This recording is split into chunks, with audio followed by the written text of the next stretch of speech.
안녕하세요. 절대값TV의 명품 PD 한PD입니다. 자, 요즘 미국의 금융시장을 보면 이게 뭔가 이 클라이막스로 가는 것 같아요.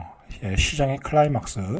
자, 미국의 금융시장이 왜 중요하냐면, 자, 미국의 금리가 달려 있는 거죠. 그죠? 미국의 뭐 주식시장도 있지만 중요한 건 세계 경제를 휘어잡고 있는, 결정을 짓는 그런 금리의 변화가 이제 나타날 수 있다라는 거죠. 근데 미국의 시장이 지금 거의 클라이맥스로 가고 있다.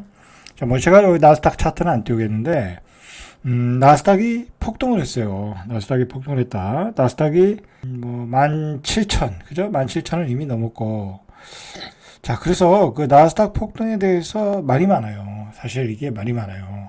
이게 거품이다. 그죠? 거품이다. 자, 이 거품이다라는 이야기를, 뭐, 그냥, 미국의 일반적인, 뭐, 어떤 평론가들, 뭐, 그런 수준에서 얘기하는 게 아니에요. 그죠? 뭐, 아주 미국의 구루들, 그 다음에 미국에서 엄청난 수익을 내는 그 해치펀드들. 자, 그런 사람들이 다 팔고 나가면서 하는 소리예요. 팔았으니까 자기들이 뭐, 거품이다 이야기를 할 수 있는데, 자, 거품이다라고 이야기를 해요. 저는 뭐, 그 말에는 동의를 해요. 근데, 거품이라고 해서 뭐, 지금은 꼭 주식을 팔아야 된다. 그런 건 아니에요. 왜냐면, 주식은, 항상 거품을 먹고, 한 번 더 이렇게 예상을 깨고 더 올라가요. 그죠? 그러면서 지금 이제, 이슈가 되는 게 엔비디아잖아요. 자, 엔비디아가 거품이냐 아니냐. 말이 많은데, 거품일 수도 거품이라는 현상은 분명히 나타나고 있어요. 뭐 이제 아주 유명한 그 미국의 구루들이 이제 이익 실현하고 나가고, 그다음에 액면 분할하고, 그죠? 액면 분할하면 주식이 많이 올랐다는 거고, 앞으로 수익이 좋다고 하더라도 그 미래를 다 반영했다고 하면, 그죠? 거품일 수 있는 거죠. 그죠? 그러나 뭐 지금은 팔 시기는 아닌 것 같아요. 중요한 거는 아직도 더 줄여도 된다. 그죠? 줄여도 된다. 뭐, 일단은 그렇게 생각을 해요. 꺾어지면 팔면 되죠. 뭐, 밑에 싸게 사신 분들은. 그죠? 자, 어쨌든, 미국이 거품이냐, 아니냐라는 게 중요한 이슈이고, 그 다음에, 미국의 나스닥이 급등을 한 이후에는, 고용이 떨어지고 있다. 고용이 떨어진다는 것은, 경기가 안 좋아진다라는 거거든요. 역설적인 거죠. 그죠? 미국의 경기가 식고 있는데 미국의 금리 인하 기대감으로 주식이 올랐다. 그건 거품이죠. 그죠? 분명히 거품인 거예요. 경기는 분명히 미래에 안 좋아지는데 금리 인하 기대감으로만 오른다.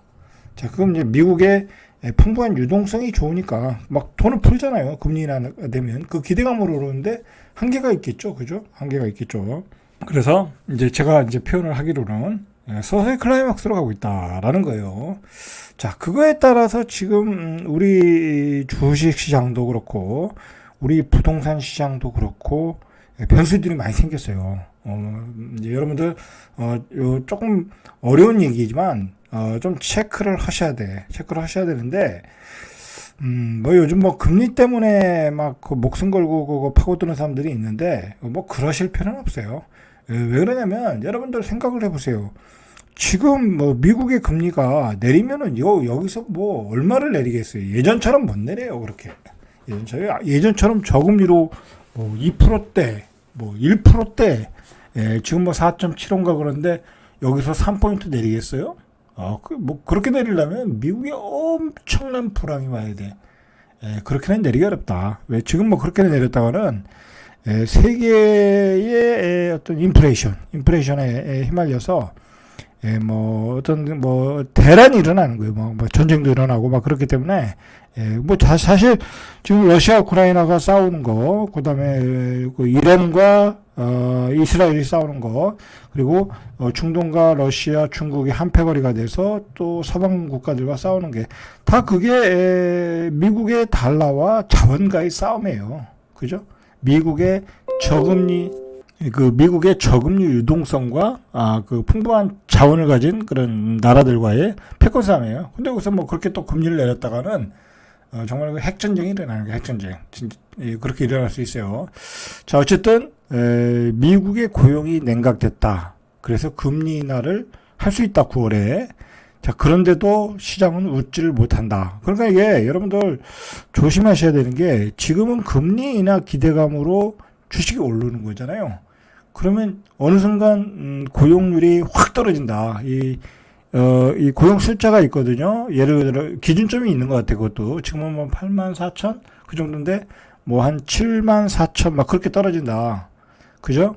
그렇게 되면은 이건 경기 불황이다. 경기 침체다. 그리고 금리 인하는 앞당겨진다. 자, 그럼 그땐 주식은 폭락하는 거야. 그죠? 주식 폭락하는 거예요, 여러분들. 조심하셔야 돼. 지금 미국 주식도 많이 들어가고 있는데 일단은 경계를 좀 하셔야 돼. 자, 그런 차원에서 이야기하는 거예요. 자, 4일 미국 노동부가 지난 4월 구인 건수가 전월 대비 26,000건 줄어든 805만이에요. 아까 8만이 아니라 이제 7만이 아니라 700만이겠죠. 제가 앞에서 잘 얘기를 잘못했어요. 805만 9천 건으로 집계됐다. 근데 다우존스 전망치는 840만 건을 크게 밑도는 수준이라는 거예요. 자, 지난 2021년 2월 이후 21년 2월 이후 3년 2개월 만에 가장 낮은 수치이다. 자, 그러니까 구인 건수가 805만 건, 840만을 기대했는데 805만 건 줄어든 거 예상보다 많이 줄어든 거죠. 그죠?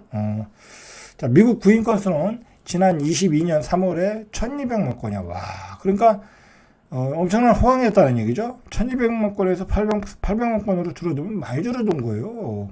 그죠? 이제 경기가 서서히 침체하고 있다라는 거야.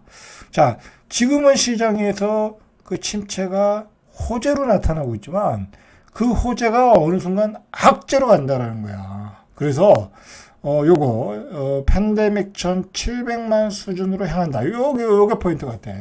한 700만으로 떨어졌다. 700만이면 얼마 안 남았어요. 자, 이렇게 되면 시장은 경기 침체다. 이제 그런 사인을 좀 있으면서 주식이 폭락할 수 있다라는 거야. 염두에 두셔야 돼요. 자, 염두에 두시고 미국 주식을 투자를 하셔야 돼. 지금 우리나라 그 젊은 세대들 20대, 30대, 40대들이 한국 주식을 잘 안 해요. 뒤에서 이야기하겠지만, 자, 뒤에서 이야기하겠습니다. 이건 중요한 얘기라. 자, 이렇게 기준금리 인하 기대감이 높아졌다라는 거예요. 실제로 지금 이제 시카고 상업거래소에서 이 그룹 패드워치 이게 이제 금리를 예상하는 그 기준점이 되거든요. 자, 9월 기준금리 인하 가능성이 65.7%로 60% 높아졌어요. 9월 달. 자, 앞으로 한 3개월 남았죠? 3개월 뒤에 미국이 금리 인하 할 수 있다라는 거야. 충분히 할 수 있어요. 지금으로 봐서는 고용률도 낮고 거기다가 물가도 떨어지고 이제 물가는 아직 안 떨어지니까 못하고 있는 거죠. 그래서 올해 2차례 금리 인하, 그죠? 충분히 예상할 수 있는 모습이에요. 그죠? 자, 이러니까 미국의 국채 금리도 떨어지고 있죠. 자, 근데 요것도 변수가 생겼어요. 미국의 국채 금리도. 왜냐면 미국의 국채 금리가 낮으면 팔리지가 않을 수 있다는 거야. 요즘 미국의 국채가 잘 안 팔린다는 거야. 그죠? 워낙 걔네들이 달러를 많이 발행하다 보니까 금리가 어정쩡해서는 안 사간다라는 거야. 그럼 잘못하면 올린다라는 거야. 그러니까 그것도 변수야. 그럼 미국의 국채를 못 팔면 미국이 어떻게 재정을 조달하겠어요. 그러니까 만약에 미국이 금리 인하를 한다? 그러면 미국의 국채 금리도 떨어지는 거야. 그렇게 되면 미국의 국채가 안 팔린다. 그런 사태로 가면 또 안 되잖아. 그죠? 그런 또 변수도 있어요, 사실. 이게 복잡한 세상이에요, 이게. 자, 그래서 BMO 캐피탈 마켓의 이안 리케 전략가는 최근 경제 지표들은 점점 골드락스를 넘어 소비 침체 쪽으로 가고 있다. 자, 일단은 소비 침체로 가고 있는 거예요. 골드락스 분위기는 아니라는 거지. 그죠? 어떤 사람들은 골드락스라고 그러는데, 골드락스 분위기는 아닌 것 같아요. 그죠? 골드락스 분위기는 아니다. 경기 침체로 가는데, 언제 날벼락이 떨어지냐. 이제 그것만 남은 거예요. 그죠? 자, 그래서, 일단 이제, 제 생각으로는 그 전까지는 금리 인하 기대감이 잘 없었어요. 그죠? 그래서 막 그 연준에서 오히려 금리 인상을 해야 된다. 그죠? 뭐 그런 얘기뿐만이 아니라 당분간 금리 인하 없다. 올해 금리 인하 없다. 막 그랬잖아요. 그죠? 파월 연준 의장도 유사한 발언을 했고. 자, 그런데 한 달 전부터 고용률이 떨어지기 시작하면서 금리 인하 기대감이 높아진 거야. 그러면서 미국의 주식시장이 올랐잖아요. 나스닥이. 제가 몇 개월 전에 미국의 주식시장을 예상을 할 때 나스닥은 계속 오른다 라고 얘기했어요. 제가 그때 무슨 얘기를 했냐면, 제 유튜브 봐보세요. 무슨 얘기를 했냐면, 미국이 10월 달에 대선이 있잖아요. 그죠? 그때까지는 대선 일정이 있기 때문에 나스닥은 계속 올린다. 금리 인하 기대감으로. 그 얘기를 했어요. 그죠? 제 유튜브를 많이 보신 분들은 아실 거예요. 제 예상이 적중했다라는 거죠. 그러나 미국의 나스닥이 계속 오른다고 해서 여러분들이 돈을 번 게 아니야. 그것대로 우리나라 코스닥 투자했으면 망했어. 그죠? 그게 어려운 거예요, 그게. 자, 어쨌든 금리 인하 기대감이 굉장히 높아졌다. 자, 그러니까 캐나다가 금리 인하를 했어요, 이미. 얘네들은 벌써 했어. 이 캐나다도 이거 지금 집값이 올라가지고 아주 골치가 아프거든요. 그래서 금리를 많이 올렸어요. 그런데 캐나다도 이제 금리 인하를 했다. 캐나다가 금리를 내린 것은 코로나 위기가 한창이던 2020년 3월 이후 4년 4개월 만이다. 그죠? 이제 금리 인하를 시작한 거예요. 시작했다. 자, 나다 은행은 5월 5일 기준금리를 5%에서, 여기는 5%까지 올렸네. 4.75. 캐나다도 내렸어요. 캐나다 집값도 엄청나게 급등했는데, 또 금리까지 내리네. 코로나 충격으로 금리를 세 차례 걸쳐 이렇게 이렇게 0.5가 내렸다가 다시 이제 내리기 시작했다라는 거죠. 자, 이렇게 세 개의 나라들이 금리를 인하를 하기 시작했다.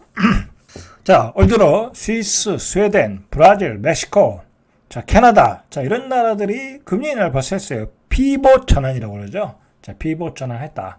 자, 그러니까 우리도 금리는 올릴 일이 없겠죠. 그죠? 우리는 좀 낮으니까, 미국보다 한 1포인트 이상 낮으니까, 우리는 미국이 금리 인하한다고 내릴 필요는 없겠죠. 아직 그 금리의 격차가 있으니까. 그래서 올해는 우리는 힘들다. 그러나 금리는 안 올라간다. 이제 그렇게 생각하시면 될 것 같아요. 이제 이자를 많이 내시는 분들한테는 좀 부담은 좀 덜해지겠죠. 자, 브라질도 올해 세 차례에 걸쳐서 금리를 1.25. 여기는 이제 인플레이션이 있다 보니까 금리가 11.75까지 올라갔어. 자, 그리고 칠레도 한 1.75. 자, 우리나라는 참 이런 거 보면 그나마 물가 관리를 잘했다고 해야 되나? 그죠? 뭐 어쨌든 미국보다 낮은 금리 가지고 이만큼 버텼잖아. 그죠? 이만큼 버틴 거는 뭐 정부가 잘했다기보다는 저는 우리 국민이 안 쓰고 열심히 살아서 그런 거예요. 여러분, 정부가 잘한 거 아니라 물론 우리나라의 어떤 경제 구조 시스템도 물론 좋아요. 선진국인데 그러나 우리나라 국민들이 굉장히 절약하면서 그죠? 잘 살았다라고 보시면 될 것 같아요. 자, 어쨌든 자, ECB 유럽의 중앙은행도 통화정책이사회에서 기준금리 리파이낸싱 금리는 4.25. 자, 미국 이제 ECB도 인하한다. 앞으로 인하할 것이다라고 지금 얘기가 나오고 있어요. 세계 은행들이 금리 인하하고 자, 미국도 9월 달에 한 번, 12월 달에 한 번 한다. 이제 그렇게 일단은 잡아도 될 것 같아요. 일단 지금 분위기로 봐서는 그죠? 봐서는 우리나라는 차례 연말 그죠? 연말에 한 번 정도는 할 수 있을 여지는 있는 것 같아요. 그죠? 워낙 경기가 안 좋고 실제로 우리 기준금리가 3.75지만